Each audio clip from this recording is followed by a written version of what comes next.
This is a video I've been wanting to do for years. My childhood was filled with Audi 100s. My dad had a first generation car, two second generation cars, three if you include the Audi 200, and one aerodynamic third generation car. My memory is filled with 4-hour, 170-mile holiday road trips from Walsall to Saundersfoot, down twisty roads, sitting in the back listening to the Shadows' 20 Golden Greats and getting car sick if I tried reading a book. Being a gadget button presser, I loved continually pressing the pneumatic central locking, rear interior lights and electric window buttons to the annoyance of my parents. It's quite possible the Audi 100 was the most important car in Audi's history. Despite being forbidden to develop any new cars, Audi's engineering team went ahead anyway with the risk of being fired. Its introduction in 1968 would mark the birth of a new luxury brand that today is one of the most successful in the world. So, just how did a company that was losing money on two-stroke cars that nobody wanted just a few years later produce a popular luxury car? This is the Audi 100 story.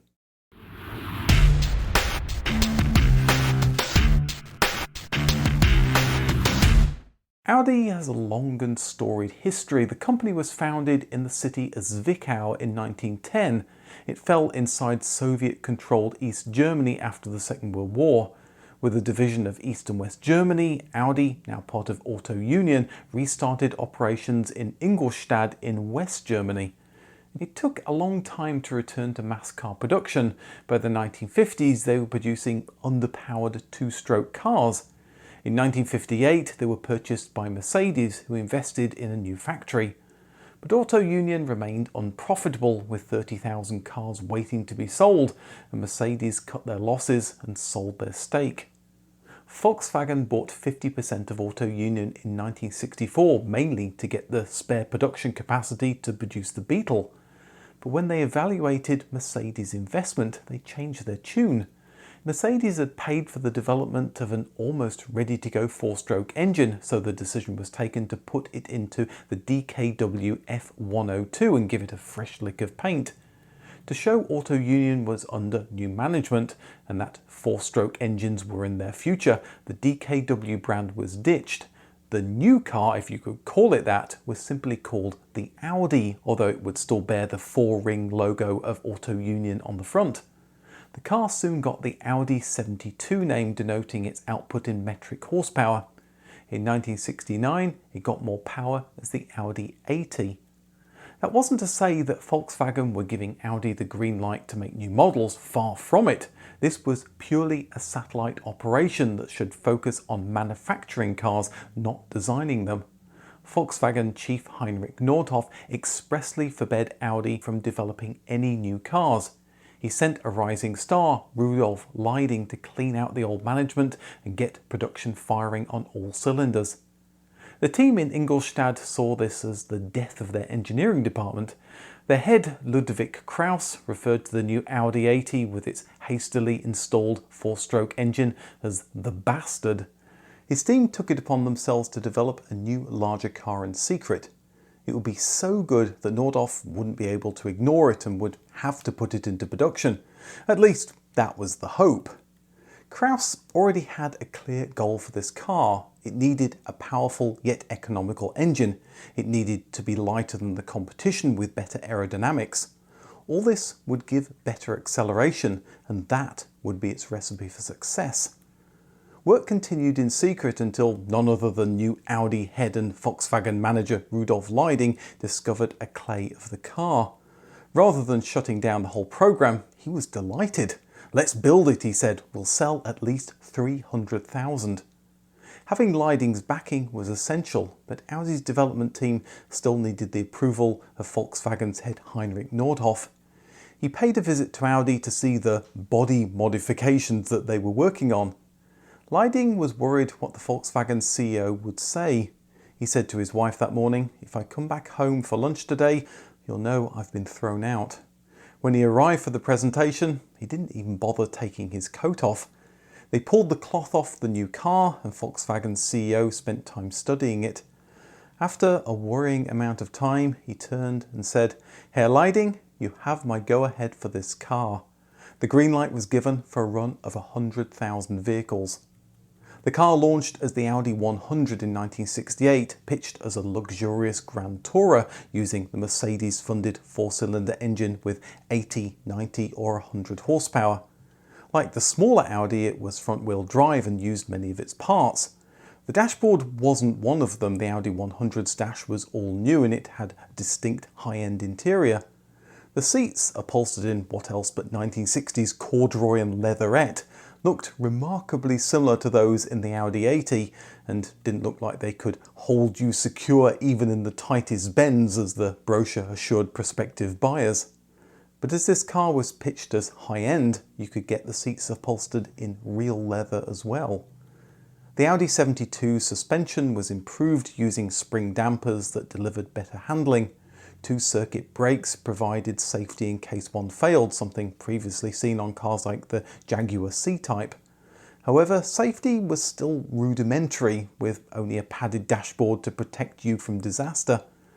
The brochure also called out a button on the dashboard that could be pressed to flash all four indicators in case of emergency. Hazard warning lights weren't quite as universal in 1968 as they are today. The Audi 100 focused on everyday drivability. There were intermittent wipers that with one tap gave the windscreen a quick wash. Once the fluid was on the windscreen, the wipers would move back and forth a few times before automatically stopping, something that wasn't common on cars until quite recently. Audi played up the made in Germany quality angle that was already gaining traction. But whether it was power, frugality, luxury or quality, customers loved the car. The peppy engine was less than 2 litres, meaning no high luxury tax in several parts of Europe. A year later, the LS model got more power with a 12-second 0-60 time. The Audi 100, along with the 80, were successful enough that in 1969, Beetle production ended in Ingolstadt. What's more, with Volkswagen itself floundering with poor sales as they focused on updating their aging range, Audi sales helped to prop up their parent. The Audi brand had been established and there was no looking back. The natural competition to the Audi 100 was the BMW's slightly smaller New Class. BMW produced a New Class coupe, so work began making an Audi competitor out of the 100. They even investigated a cabriolet designed by Carman. Audi started offering a 2-door version of the saloon, surprisingly at the same price as the 4-door version. This might be because the longer front doors on the 2-door cost more to produce, but it meant that they could also be reused for the coupe. To make the coupe, the wheelbase was shortened and passenger compartment reinforced to support the new shape. The engine got a bump in power, dropping the 0-60 time down below 10 seconds. To get it to stop again, the front brakes were ventilated. An updated dashboard helpfully told you the layout of the gears, just in case you couldn't read it on the gear stick. It launched in 1970 and added more excitement to the newly revived Audi brand.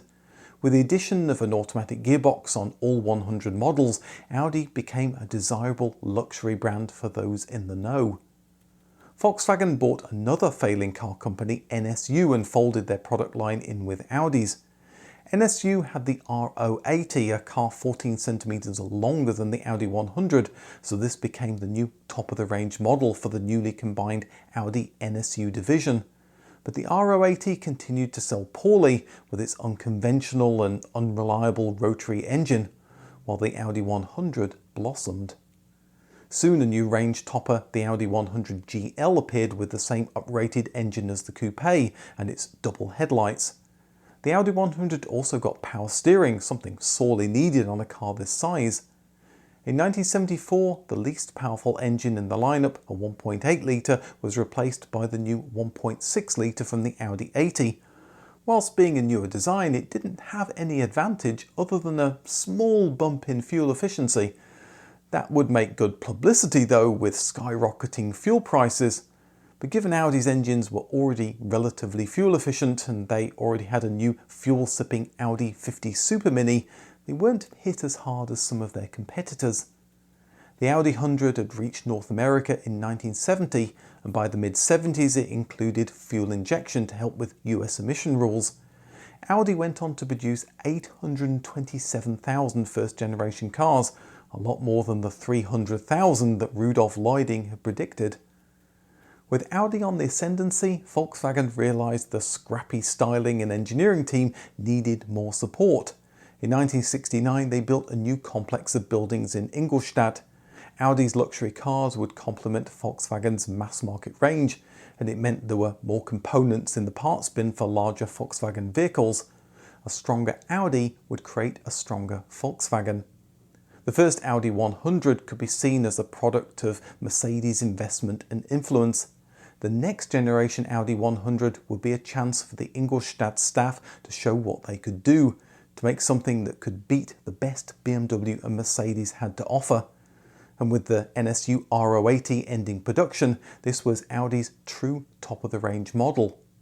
The US market was becoming more important, so the Audi 100 would grow a little in size.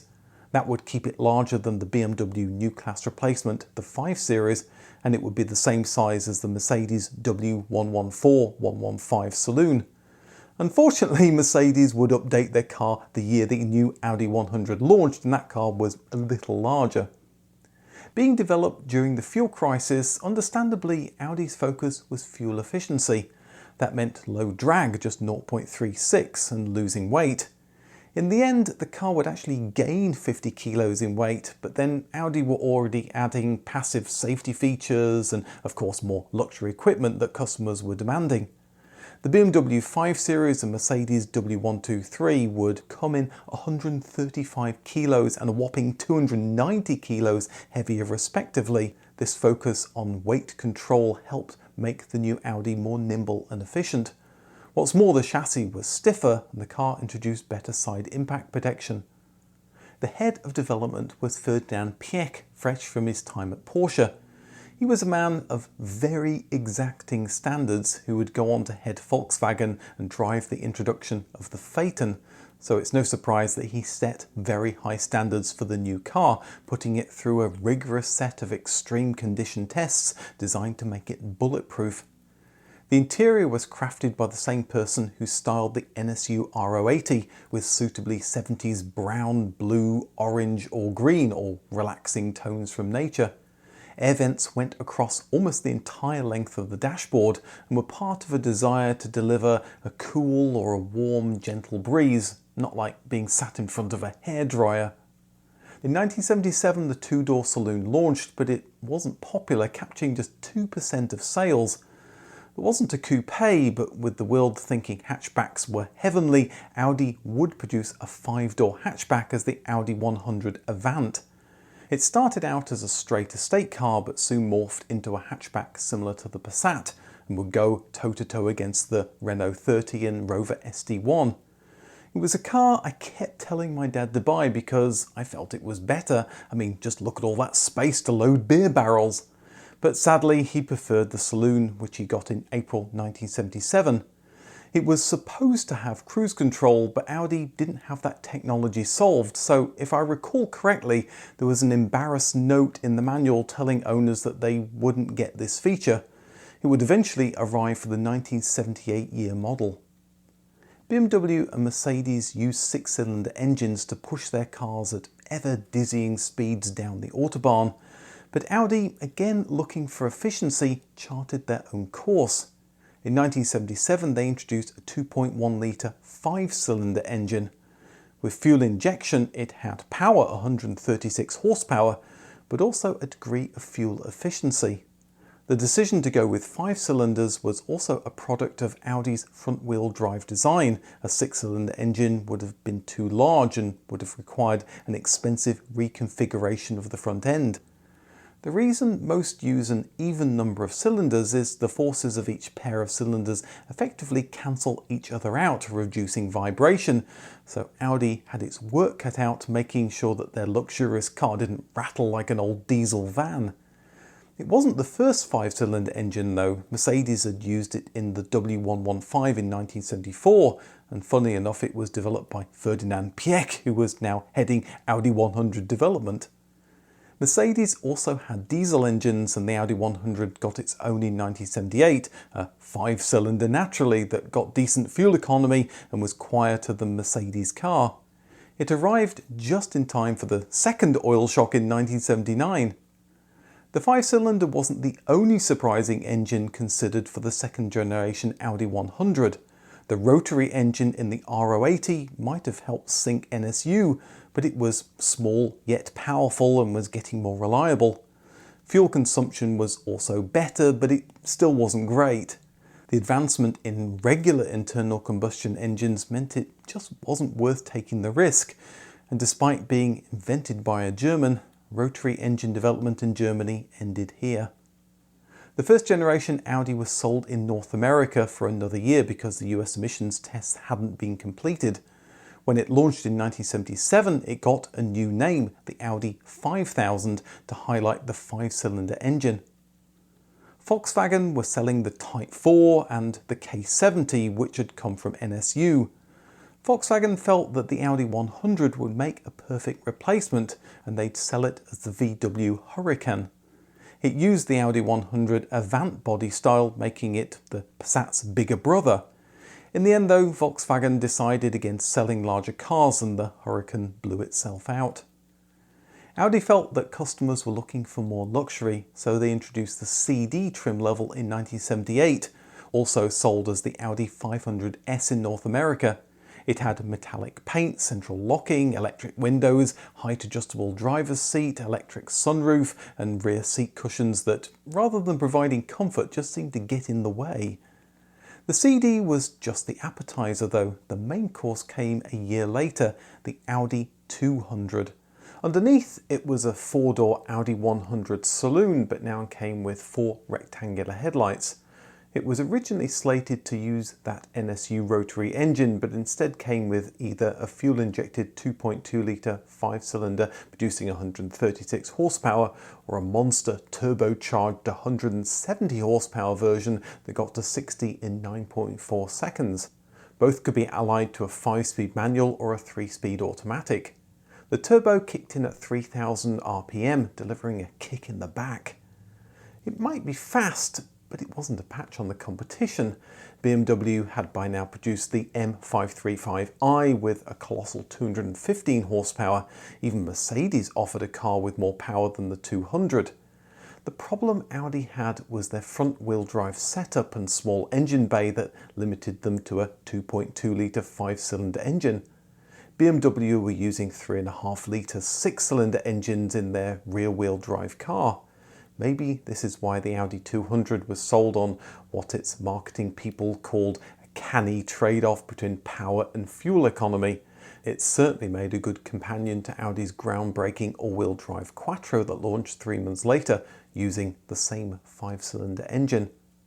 Inside, Audi hit a new level of luxury. The front seats were heated, as were the side mirrors. There was rear storage pockets, as well as cigar lighters and ashtrays, helpful for my 20-a-day habit when I was 10. The 200 was a leap forward for Audi, but they were still playing catch-up against their German rivals. Of all the cars I've experienced, the original Audi 200 Turbo is the one I would most like to be able to drive. In fact, any second generation Audi 100.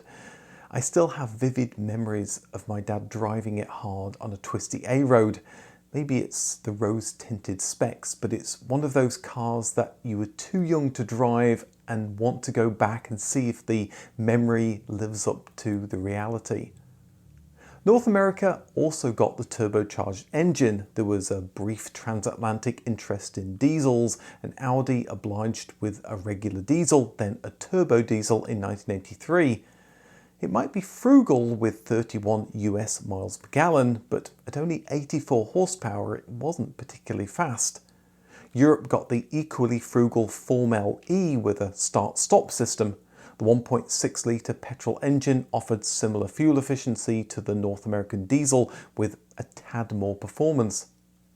The first generation Audi 100 sold 110,000 cars every year. The second generation Audi 100 proved to be a big success, selling 140,000 per year. But with Audi playing catch-up to BMW and Mercedes, this was no time to rest on their laurels. The next generation car needed to go to the next level.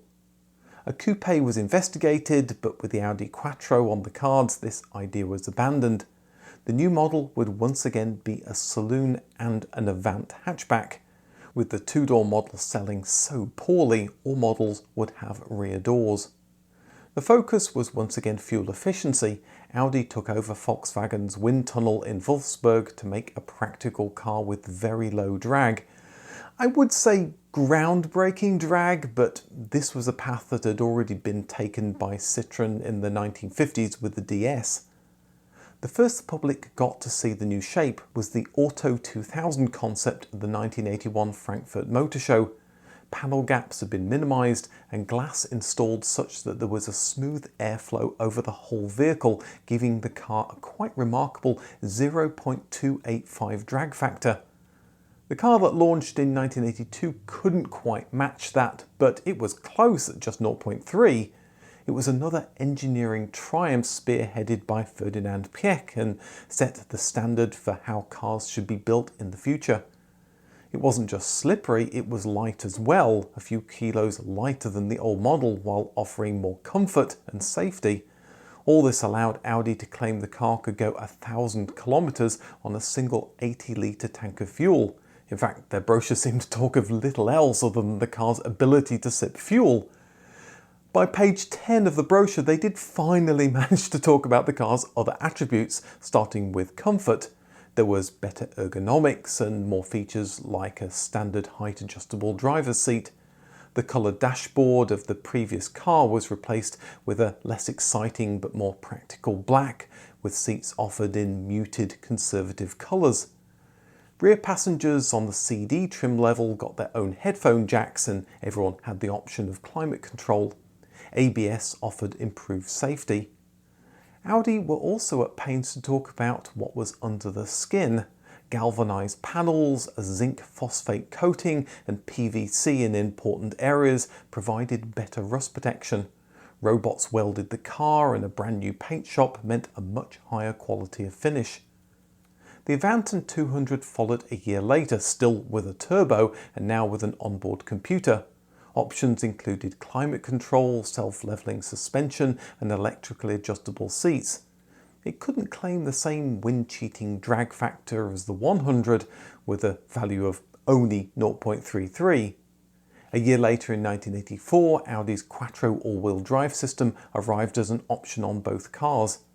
Audi expected Quattro to be a big hit, expecting the majority of their customers to choose it. After all, it provided more safety in the wet or on snow and ice. Audi went all out marketing all-wheel drive, with an advert showing an Audi 100 Quattro driving up a ski slope, something that seemed to be impossible in a regular car. To perform this feat, the car was weight reduced with studded tyres. Some have speculated the cable that they can see attached to the car helped it climb the slope, but there's no evidence to support this, and the driver has said that this was just a safety cable.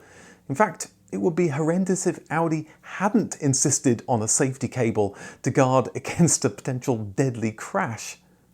Quattro sales didn't meet expectations. For the Audi 200, a car that people would naturally pick with all the bells and whistles, only 36% of customers chose the Quattro system. In North America, the new car was still known as the 5000. Sales went well enough until 1986, when the 60 Minutes news programme broadcast a report titled "Out of Control," saying customers were reporting that pressing the brake pedal resulted in sudden acceleration. Soon, hundreds more said that their Audi surged out of control when shifting from park into reverse or drive. 6 people died and there were reports of 700 crashes. This despite there being no corresponding surge in similar reports from the many Audis sold in Europe.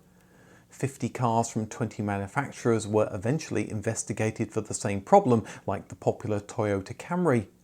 The US National Highways Traffic Safety Administration opened an investigation into the Audi 5000, and after 3 years reported that most incidents were caused by drivers mistakenly pressing the accelerator instead of the brake. but the damage had been done. Audi's sales of 74,000 cars in 1985 had been slashed to only 12,000 by 1991. It would take until the year 2000 for Audi's US sales to recover.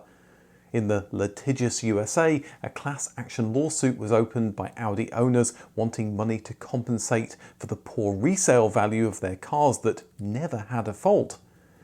Maybe because of the perception the Audi 5000 was a death trap, when Audi refreshed the car in 1988, it was rebranded as the Audi 100 and 200.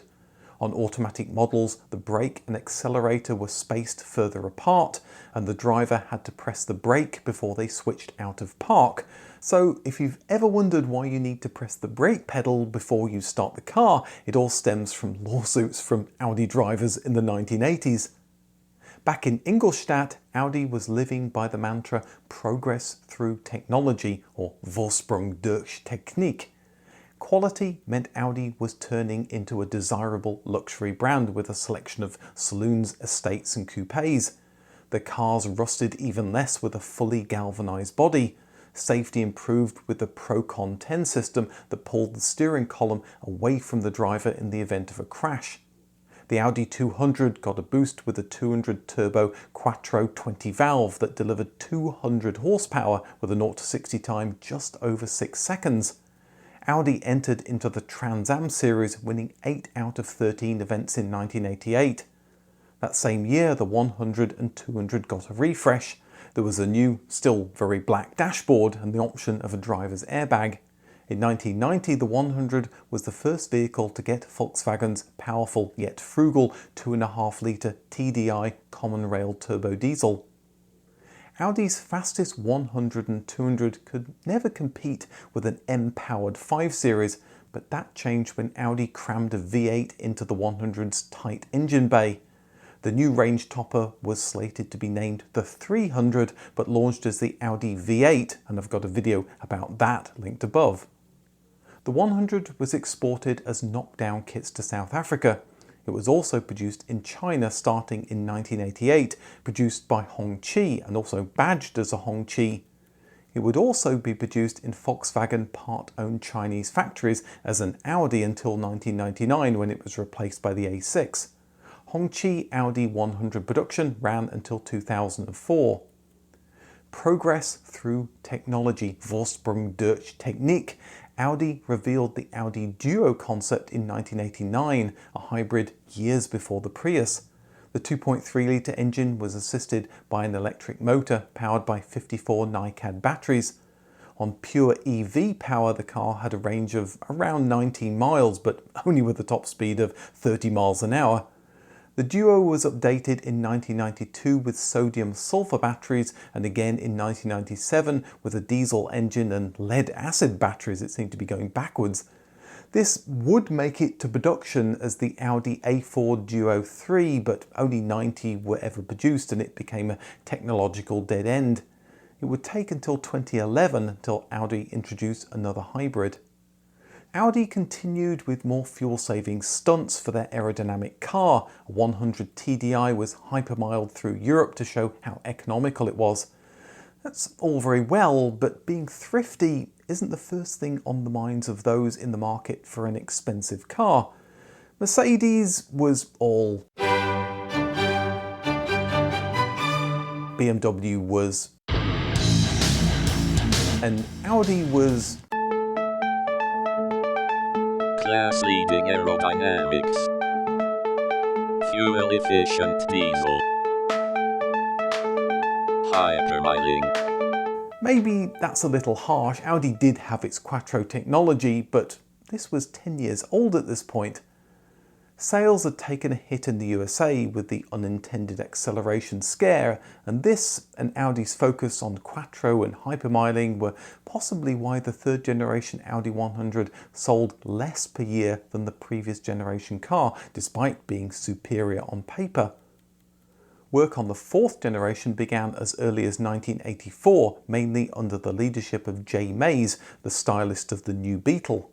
The team was hunting for a new Audi design language and several options were investigated. They converged on one design, and the 1988 Audi V8 would include some of these ideas, such as the front-end treatment. The original Avant had been a pure hatchback. The following model had a nod towards being a regular estate.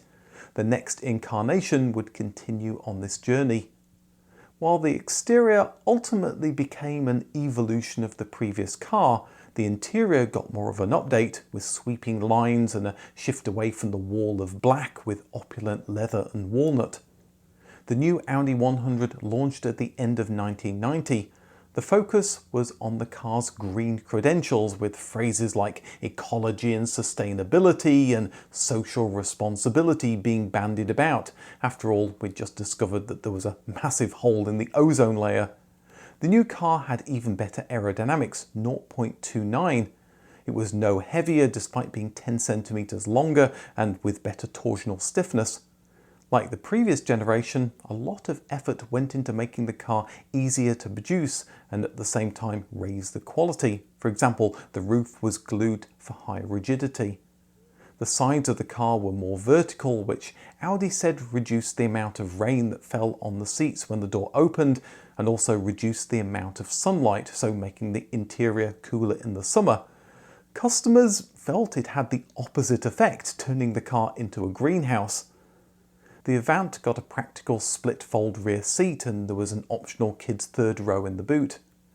Despite Audi's contention their 5-cylinder could take on BMW and Mercedes 6-cylinder engines, the new Audi 100 introduced a V6. It had to be compact to fit into the small engine bay, which makes it surprising that they developed their own and didn't use the VR6 that Volkswagen was already using in the front-wheel drive Corrado.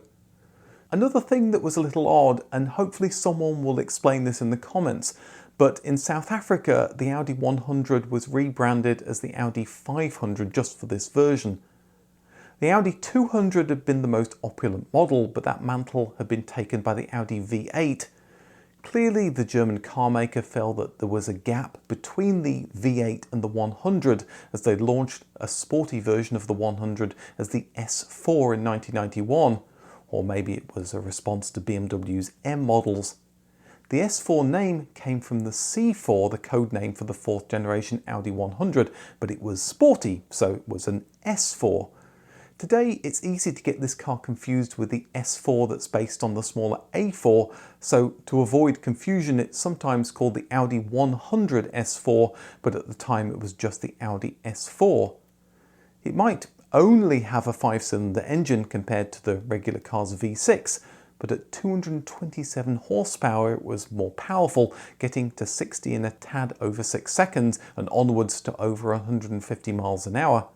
The S4 got the Audi V8's 4.2-litre engine a year later in 1992, further blurring the lines between these two models.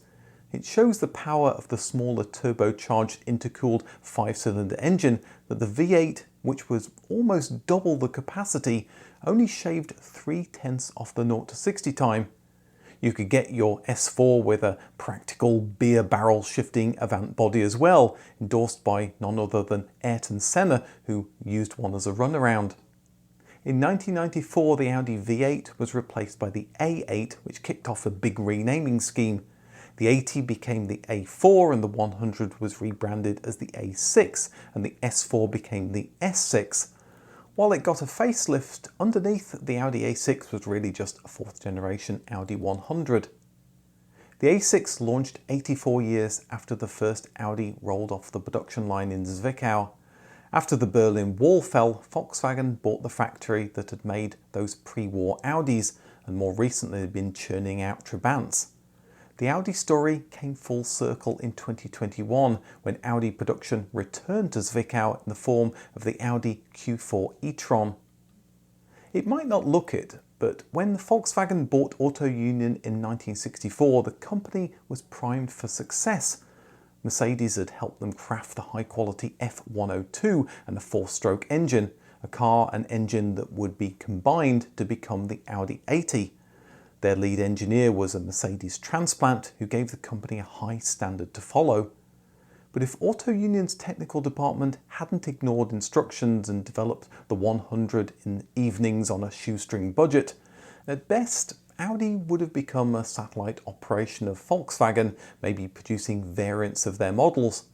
At worst, the Ingolstadt factory would have become just another factory churning out Volkswagens. But Ludwig Klaus and his team dared to dream, and it paid off. The Audi 100 marked the birth of a new German luxury brand that became more than a match to BMW and Mercedes and spurred each company to go on to produce the peak of automotive engineering, even repelling strong competitors like Lexus. The Audi Quattro gets all the limelight, but it's the 100 through all its incarnations, including the 200 S4 and the fast, luxurious V8, that should be held up as Audi's true genius. When I make these videos, I spend a lot of time writing the script and researching it. Then I go find videos and photographs and things like that. And then I put it all together, and this takes several days. And during that time, sometimes I come up with other thoughts about the story. And so I thought I would share a couple of extra thoughts right at the end. So the first one is Volkswagen invested in the Audi brand when they took the F102 and put the 4-stroke engine with it. Why didn't they just keep the DKW brand if they were essentially just going to use Audi just to pump out more Volkswagens? Did they want to actually ditch the Audi brand after the Audi 72, the one that turned into the Audi 80? Did they want to invest in new models and then they changed their mind and decided not to? Or did they want to just rebadge Volkswagens as Audis? It'd be interesting to find out. I'm not quite sure. In all my research, I didn't find out why they wanted to do that, but it is odd that they spent all this time switching over to the Audi brand and then they said, we're not going to bother with the Audi brand, we're just going to use the production capacity.